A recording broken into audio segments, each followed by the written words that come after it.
नमस्कार, मैं हूं मुस्कान अजमानी और आप देख रहे हैं ए न्यूज टुडे। ढोल गवार शूद्र पशु नारी सकल ताड़ना के अधिकारी। कई ऐसी रामचरितमानस की चौपाइयां हैं जो इन दिनों विवाद का मुद्दा बनी हुई है, जो इस वक्त नेताओं के लिए भी विवाद का मुद्दा बन गई है, जिसको लेकर स्वामी प्रसाद मौर्य ने मोर्चा खोल दिया है, जिनको हाल ही में सपा ने राष्ट्रीय महासचिव तक बना दिया है, जिनके खिलाफ प्रदेश भर में प्रदर्शन हो रहे हैं।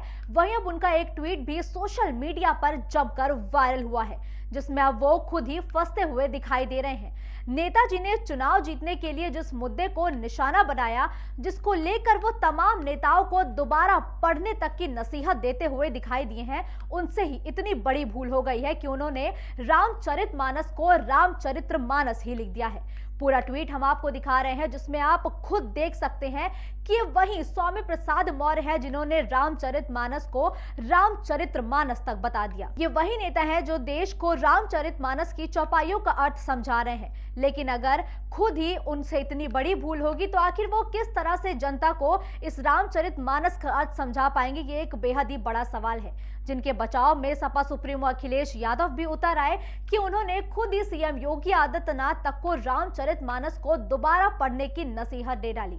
21वीं सदी के इस युग में लोग कुछ ज्यादा ही संवेदनशील होते हुए दिखाई दे रहे हैं। कोई किताब आती है तो उस पर बवाल, नई फिल्म आती है तो उस पर भी बवाल हो जाता है। अगर बवाल करने को कुछ नहीं मिलता तो पुरानी चीजों को मुद्दा बनाया जाता है। हिंदी फिल्म पठान पर बवाल, रामचरितमानस पर बवाल। स्वामी प्रसाद मौर्य एक शिक्षित और अनुभवी राजनेताओं में से एक है। राजनीति के अलावा उन्होंने वकालत भी की है।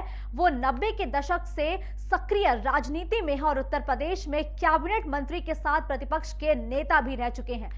लेकिन उनकी नजर अब वो गोस्वामी तुलसीदास के महाकाव्य रामचरितमानस पर पड़ी है। स्वामी प्रसाद मौर्य ने रामचरितमानस को बकवास बताते हुए उसके कुछ चौपाइयां हटवाने तक की मांग की है। वह इस महाकाव्य को बैन करने तक की उन्होंने मांग कर डाली है।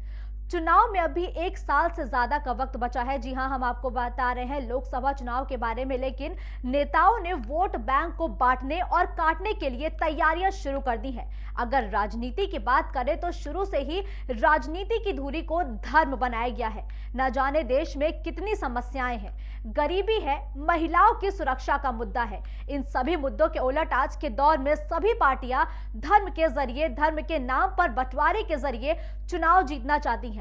ये सवाल कहां तक सही है और कहां तक गलत है, इसका नतीजा तो 2024 के नतीजों के बाद ही सामने आ जाएगा। फिलहाल हमारे इस खास रिपोर्ट में आज के लिए इतना ही। आप देखते रहिए ए न्यूज टुडे।